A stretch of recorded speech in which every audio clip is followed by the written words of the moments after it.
其实这种状况在一般民众其实是非常常见的啦。那在门诊我就曾经遇到这个样子啊，像是一个33岁的张先生，那其实他跟我说他本身是一个生技公司的一个业务的代表，那其实他的工作非常的繁忙，每天就是早出晚归，然后在外面也许白天招待客户，然后做简报，那晚上可能还要去跟客户一些应酬啊、喝酒，三餐都非常的不正常。然后每天晚上回去之后，也许还要准备隔天的一些行程，所以其实他每天的工作是非常非常的繁忙的啦。那有一天他就来到我的门诊啊，他就跟我说：“是啊，我上腹就这样闷闷痛痛，觉得不舒服，而且这个状况已经持续了大概2年多到3年左右了。”那他跟我表示说，那这样子的状况，其实他在吃完东西之后，感觉起来就是整个腹部有一个饱闷胀的感觉。那它的位置大概就是从肋骨下缘一直到肚脐的上方。那觉得说，这样的状况好像也说不上是一个很痛的感觉，就是一般我们所谓的肚子啧的那种感觉。那有时候吃饱之后会有一些打嗝啊、排空气的情形，那也有很明显的腹闷的一个状况。那张先生其实他自己就觉得说，应该是我平常生活压力太大，工作太繁忙了，胃酸过多的状况。于是张先生他曾经自己到门诊啊，或者到一些药局去先买了一些胃药，那先做一个胃酸的控制，然后也顺便买了一些消胀气的药，想要试图改善他自己的症状。那药吃下去之后，他跟我说，好像有一点点改善，但是也没有改善得非常好，而且更重要的是，他只要药一停掉，好像整个症状又复发得很厉害。所以这样的情形断断续续已经大概2年到3年左右，他自己觉得实在是也不胜其扰，所以就因此来到我的门诊，他想要寻求更进一步的医疗协助。他就说，他到底究竟是什么样子的情形去造成他这样的状况？那其实肚子痛，这个是在我们一般大家其实是或多或少都会遇到的一个问题啦。那痛在哪里？其实每个疾病真的是大不相同。像是我们其实平常常会遇到的9宫格，我们其实也可以把它套用在肚子的上面。所以，如果他跟你说不是很舒服的地方是肚脐上方上腹不太舒服，那于是我们会考虑到会不会是胃啊、十二指肠发炎，甚至是溃疡不舒服的状况。如果是一些胆道结石呢，它会在右上方啊，不是很舒服。其他的话，小肠也许在肚子中间。我们一般常见的便秘啊、气室发炎或者是盲肠炎，它就会比较偏在下腹部。所以其实痛在哪里？每个疾病真的它的位置也是大不相同啊，疾病位置大不相同。那我经由他的临床上的症状稍微问诊，稍微判断了一下之后，我觉得说张先生的状况的确有可能是胃12指肠方面的问题，于是我就问他。有症状都已经持续了2到3年了，还是这样持续的不舒服，那是不是建议他做个胃镜的检查呢？那张先生当然他也就答应了我的建议。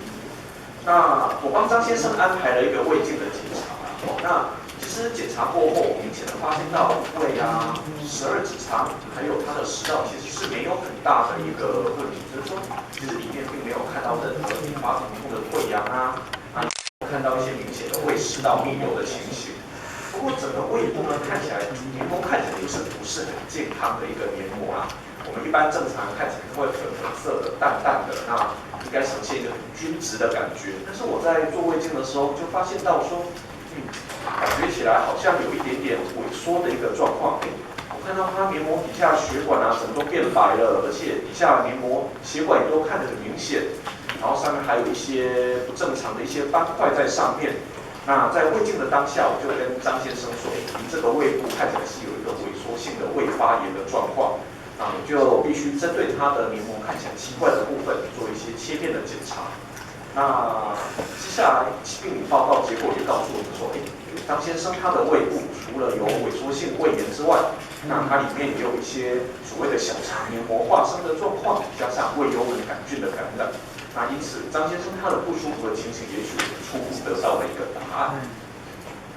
他回来我的门诊之后呢，当然，我们首选要的除了控制他不舒服的症状之外，那我当然就帮患者安排了一个幽门杆菌的杀菌治疗。我们目前的标准的幽门杆菌杀菌治疗，大概都是用传统的3合1，或者是我们现在有10天的一个疗程。那里面当然就是有含胃药啊、氢离子阻断剂，加上抗生素的治疗，目的是希望能够把造成胃部发炎的这些细菌把它除去掉。那2个月之后，我又帮张先生安排了一次吹气的检查。那我们吹气的检查，其实他就不用再做一个胃镜了哦，他只要对着一个有放射性标定的物质吹气之后，我们就可以判断说，张先生他的幽门杆菌到底有没有除掉了。那2个月之后的检测出来也发现到说，我们有很成功的把细菌杀掉。那在这个过程中呢，其实张先生他也跟我表示说，上腹不舒服的情形有慢慢的、逐步的在改善，而且他觉得。这种闷不舒服的感觉也越来越获得缓解，他的生活品质获得改善，而且他也蛮满意他目前的状况。那其实除了一个幽门杆菌感染之外呢，张先生他回来我的门诊的时候，他就还是有一点点焦虑，他就跟我说，他在我跟他解释的报告里面，他看到了脸的情形啊，他跟我说，到底什么叫做萎缩性的胃发炎呢？那甚至里面病理切片告诉我们肠黏膜化生这究竟是什么样子的一个状况呢？我当初跟他说，其实这2个东西它是所谓的一个癌前病变，就是说当你一只细菌感染久了之后，也许它胃里面黏膜出现了一些变化。那个时候张先生还赫然跟我说，他爸爸跟他的一位叔叔其实都是胃癌的患者，那这样子的变化到底对张先生后续会不会有什么重大的影响呢？那听到这样的状况，其实我才发现，原来其实张先生真正在意的是这一点，他担心说，他这样子的情形会后续到底会不会持续的恶化，甚至会不会产生胃癌的情形呢？那我想有这样子的一个考量，有这样子的担心，这当然是一个合理的一个想法啦。因为毕竟家里有2个胃癌的患者，而且在我们台湾，胃肿瘤、胃癌它的确也是一个高风险的一个发生的区域。那依据我们国民健康署目前的疾病资料库里面的资料，我们可以发现到说，胃癌的发生率呢，大概在这2-3年来呢，我们国内大概每10万人口经过年龄标准化之后，发生率大概都介于11到15左右不等。也就是说，每10万个人口里面，大概会发生这样子的一个数量。那在国际上的报告也的确告诉我们说，胃癌在我们这种东亚、东北亚、东南亚，尤其是像日本啊、韩国、中国以及我们台湾，这都是一个高发生率而且高危险的一个区域。所以张先生会有这样的考量，当然是有他的一个合理的地方。那到底什么样子的情形会造成胃癌？那我们目前知道的，其实一个癌症的要产生，其实是有很多因素所共同造成的啦。比如说，如果像是胃癌的话，在环境上，也许您如果有喜欢吃一些腌制类的食物啊、亚硝酸盐类的食物，那当然它会很容易引发胃的癌症的产生。那像是吸烟、喝酒、肥胖等等一些不正常的生活作息，以及一些不正常的生活模式，那也许都会造成胃癌的一个产生的机会的增加。除了这个之外，像是你的感染以及个人本身的因素，像是张先生他本身感染到的胃幽门杆菌。宿主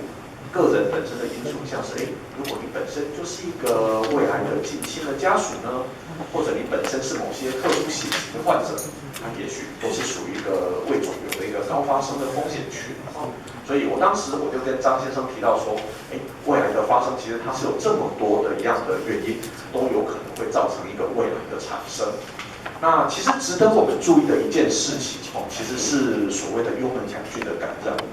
一个正常的胃部平常没有什么状况，但是我们幽门杆菌在目前台湾的盛行率，大概几乎有1半以上的人都有曾经感染过胃幽门杆菌这支细菌。那当它经由饮食传染到了之后，它可能会造成你的胃发炎、急性的胃发炎，最后慢性的胃发炎。如果你的胃部没有成功的把这支细菌除掉，让细菌在你的胃里面长期造成发炎的结果的话，可能就会有一部分的人，他开始变成一个胃体的发炎，最后变成一个萎缩，最后产生像我们张先生这样子的一个肠黏膜化生的一个状况。那当它逐渐恶化以后就有可能会变成一个胃癌的一个产生。那张先生他里面我们胃镜里面报告提到的萎缩性的胃发炎呢，以疾病理切片出来，到时候我们肠黏膜化生，这就是一个所谓的癌前病变。虽然它目前是属于一个良性的，但是这样子的东西，它如果放着没有去理它的话，也许时间一久，过了几十年之后，它当然就有可能会有一个转化成一个胃癌的风险。那这其实是我们目前大家都能够知道的一个状况。其实世界卫生组织呢，它也都已经很明确的告诉我们说，胃幽门杆菌这支细菌，它的确在临床上确定是它会导致胃癌的一个高风险的一个细菌。那我就跟张先生这样子讲啦，那当然他还是很紧张嘛，那目前还有更重要的一点，其实值得大家去注意的状况，就是说，不管幽门杆菌杀掉了，这好像是我们目前能够做的唯一的一个方式。细菌杀掉了，真的就可以高枕无忧了吗？那我想，答案也许不是这样子。那就过去许许多多的一些研究的报告都告诉我们说，当你如果产生一个胃的癌前病变的话，我们如果经过了成功的除菌治疗，其实里面大概只有2成到3成左右的患者，他的癌前病变是会消失的。言下之意，也就是说，大概有7到8成左右的患者，他的肿瘤前癌前病变是不会消失的。那在少数的患者，他可能还会有持续恶化的情形存在。所以除菌成功，它也不代表说您其实可以高枕无忧，这是不对的。那另一方面呢，其实在近来的一些国际的一个报道都告诉我们说，在胃癌如果本身家属里面有胃癌的患者的话，这些胃癌患者他的家属以及他的近亲呢，因为他们有相同的生活模式嘛，可能都有相同的生活形态。那这群患者也许他本身有相同的基因的一些易感受性，加上可能同个家族里面都会感染到一些相同的幽门杆菌的菌株感染。所以在这群患者，我们目前也了解到说，这群胃癌的家属，他们可能在年轻的时候就容易因为这样子的状况，造成比较多的一些癌前期病变的一个产生。这2点其实是我们目前比较没有办法解决，而且会比较值得挂虑的一个地方。那所以张先生后来他看一看他自己的生活形态，加上他的幽门杆菌感染，加上他的家族史之后，他还突然觉得有一点点沮丧。他发现说原来他所有的危险因子通通都有，所以的确张先生就是属于一个胃肿瘤的一个高风险群。那针对这群高风险群，到底应该要怎么办？目前我们临床上能够做的事情，大概就是只有帮他把幽门杆菌除菌掉。剩下的情形呢，如果说患者他已经产生了一个肿瘤前期的病变了，那肠胃科医师我们通常就会依照患者他产生病变的状况，依照他病变的情形来决定说，我到底要多久再来追踪一次？那临床上通常大概是半年到3年左右，我们会建议患者再做一次胃镜的追踪，看看说里面的癌前期的病变有没有改善，或者有没有消逝。那另外一方面呢，包括胃癌的家属啊，其实这群家属他本身就是一个胃癌的高风险群。那我们也会建议说，在这群患者的家属呢，其实他是应该要早期来做一个筛检，譬如说，也许应该做个幽门杆菌筛检，或者是应该直接先胃镜的筛检，看看说里面到底有没有什么早期出现的一个问题。那除了这些高危险群之外，其实每个人都应该要维持自己一个健康而且良好的生活形态，包括不吸烟啊，不喝酒，那也许维持一个良好的生活作息，那以及一个正确清淡的一个饮食习惯，那避免那些腌制食物，那才能够明显的降低我们胃癌产生的一个机会。那除了刚才那些高危险的症状之外，大概除了胃癌之外，其实所有的肠胃道的一个疾病，它都是有一个警示的一个症状啊。那除了刚才胃癌的这些高危险群之外，那如果是一般正常人呢，如果你出现了这些以下的症状，像是说，本身有一些吞咽困难啊、吞咽疼痛的情形，或者是说持续有恶心呕吐、上吐不适，而且怎么治都治不好，长期就是使用胃药甚至都没有办法改善，或者是你出现了一些黄疸啊、腹部自己摸到肿块、不明原因的体重减轻，或者是有一些肠胃道出血的一个状况的话，那其实这些都是你的消化道的一些警示的症状，都不应该去轻忽它，而要早期来去寻求求医疗的一个协助。所以这些其实是我们大家临床或者是一般日常生活上就应该要注意的一些小细节。那最后，我想大概今天的简报内容不外乎就是让各位知道一些小小的重点啦。那第一个其实是要让各位知道说，我们一般的上腹的不舒服，如果您已经确定没有一些胃溃疡、十二指肠溃疡，那也确定没有一些其他肝胆方面结石的问题的话，有部分